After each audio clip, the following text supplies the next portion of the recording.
Alright, what's up yens guys? Time for another video.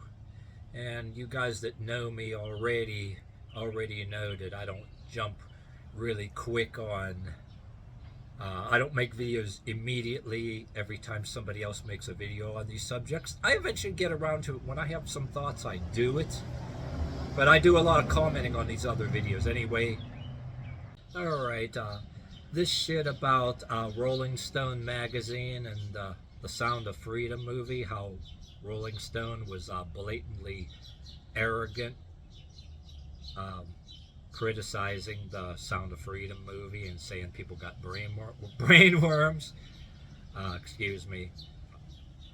That is just as arrogant as that incident I told you about in a video where I was criticizing a school principal who was shielding his pedophile son from being investigated, his pedophile rapist son, and I was called a douchebag by somebody online who obviously didn't like me saying that pedophiles should go to jail and the apple doesn't fall from the tree, and that principal should go to jail also for shielding his son.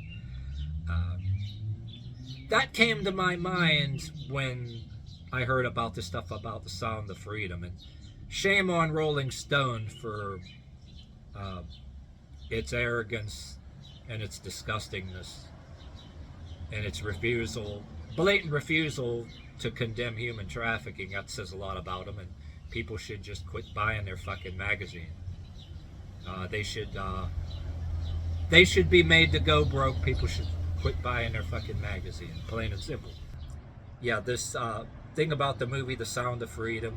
Anyway, I'm just explaining to you how my videos are belated. I don't jump right on every single subject every time other YouTubers are doing it, but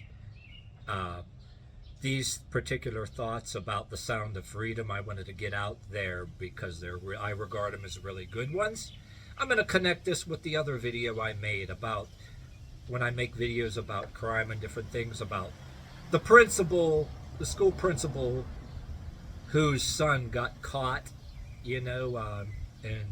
under investigation or charges or whatever for sexual assault or being a pedophile, and how the school principal himself was defending his son. And I made a video about that already, and I made a story about how I was talking about it on a news site of my local Pittsburgh news, news personalities, when they put the article on there. And I'm going to refresh you, not talk about that other video real quick, but I'll refresh you on it. I made a video about it. Somebody all of a sudden, when I was talking against the principal, about saying how the apple doesn't fall from the tree, fall very far from the tree, principal literally shielded his son from being investigated for like a long time, really long time. And somebody out of nowhere on this Facebook page of one of the local news personalities who put the article on there, puts this little meme, like a certificate meme thing called a Facebook douchebag of the year award or whatever the hell. Oh, and gets away with that without even explaining why I'm a douchebag. I guess I was a douchebag for speaking up against school principals who protect their pedophile sons. But anyway, what this has to do with the Sound of Freedom, okay? That thought goes into my head.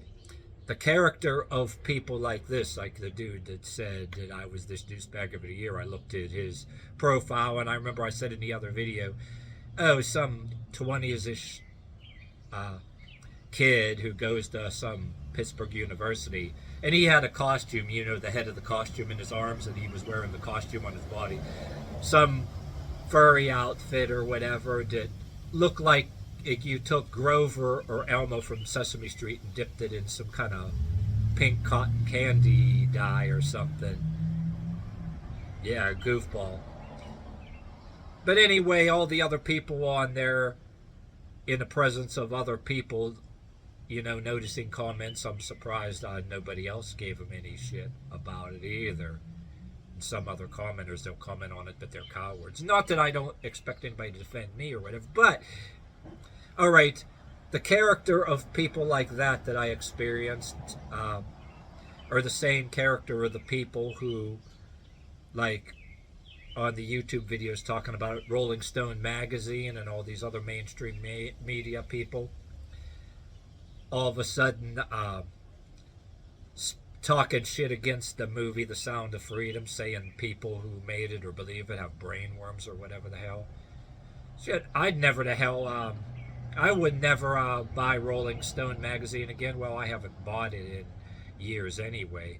I always had free copies other people were done with. I never really bought the magazine, to tell you the truth. But I was actually kind of annoyed with Rolling Stone back in the 1990s when I had one of my better paying industrial jobs in a particular industrial park in the 90s. When Jim Quinn used to be on the radio, he was, anybody you know who he is, Jim Quinn was the other Rush Limbaugh. He used to be on a talk show. But anyway, I remember listening to Jim Quinn, and he was pissed at Rolling Stone and talking about Rolling Stone back in that day, back in the day when Rolling Stone was glamorizing the Boston Marathon bomber. I was turned off of Rolling Stone magazine back then, and I think Jim Quinn was right. That looked like if you want to look at for the picture of the cover online, by all means. But my opinion, I agree that, yeah, Rolling Stone was deliberately made a glamour shot, a picture of the Boston Marathon bomber, glamorizing him. Yeah, they're probably a bunch of fucking communists anyway. Yeah, there are other places to go to read about the bands you want to know about, but Rolling Stone magazine, the asshole who they are, and them other media too. I'm not going to show all the articles on there. All those other YouTubers have already done that. By all means, go to them, but I don't really got to prove that to you other YouTubers. They brought up the articles, so I don't waste time doing that, because I looked at it myself. Imagine some mainstream media or Rolling Stone magazine, which got too political. It's supposed to be a fucking music magazine, a rock and roll magazine, and they were politicizing and advocating different kinds of activism and all kind of other garbage. Already I was turned off of them anyway, but the arrogance of these people, Rolling Stone magazine and all these other mainstream media, saying people got brain worms and people are paranoid, because if you believe anything in a movie about a man who was rescuing people from human trafficking, that's the height of arrogance, and that's the height of complicity. Other words, saying people got brain worms, right? Whether it's Rolling Stone magazine or mainstream media, saying that shit outright, that arrogantly, right, and not even condemning any kind of behavior like human trafficking or anything. Literally saying people got brain worms and they're paranoid or conspiracy theorists for thinking human trafficking even exists. What are they saying? They're trying to say that shit doesn't even exist. Oh, who really has brain worms? You could say they're the ones with the brain worms, or else they're very arrogant and complicit. One or the other, you decide. But I think that's the height of arrogance, literally denying such an awful crime that goes on all over the world. It's been going on for centuries, denying that shit even exists. And that's some terrible shit. I remember when I was into Henry Rollins talks, and not just his music, all his talks. I remember Henry Rollins was on stage, how he talks about his stuff, how he went he decided to go to the zoo in another country, have a driver take him to the zoo or something. Henry told his story about how he wanted to go a particular place or the zoo, and the cab driver in this country, I forgot what country it is. Any of you guys that listen to anything from Henry Rollins, you probably could figure out right away. I forget the country, but country didn't even have concrete streets like we do.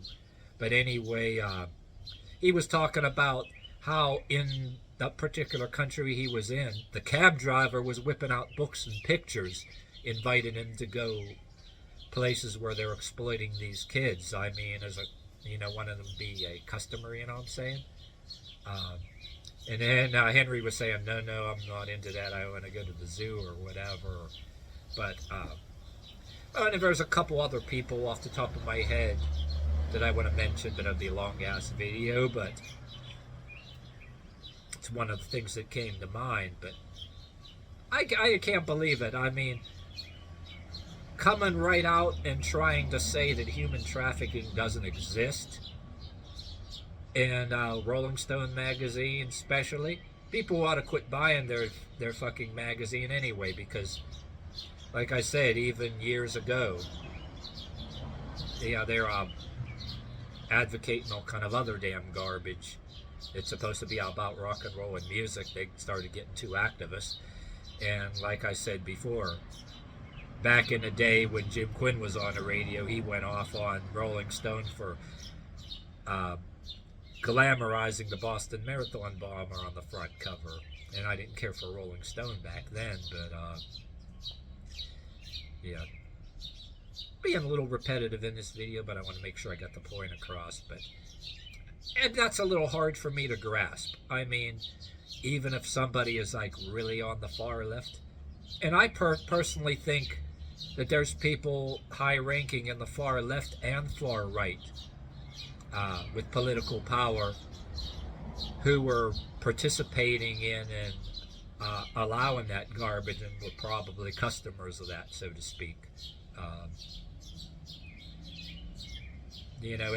Rich scumbags on both sides politically, far left and far right, celebrities and whatnot, CEOs of companies.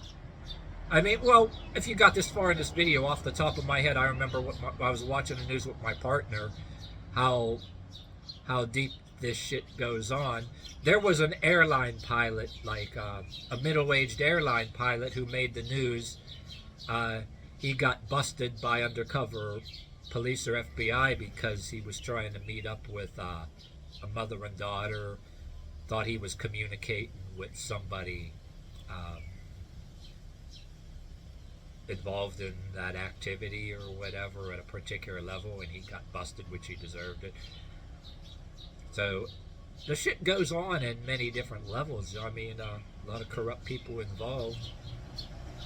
Been going on in other countries for years, pretty much. I'm just giving my take on it. I mean, I regard it as very damn arrogant, and I'm saying about Rolling Stone particularly over the other mainstream media, because like I said, it's supposed to be about rock and roll and all that. Quit buying their fucking magazine. I don't think anybody should buy their damn magazines after shit like that they are saying. Denying something as horrible like that even exists. I mean, it's like pretty much shameful. But it's a model for how arrogant these people have become, thinking that they can say that somebody has brain worms to try to silence and shut him up. And they ought to know better than that. Rolling Stone magazine should know better than that. All it's going to do is embolden some of these people. They think that they're shaming people for speaking the truth about human trafficking. I think they're pretty much mistaken.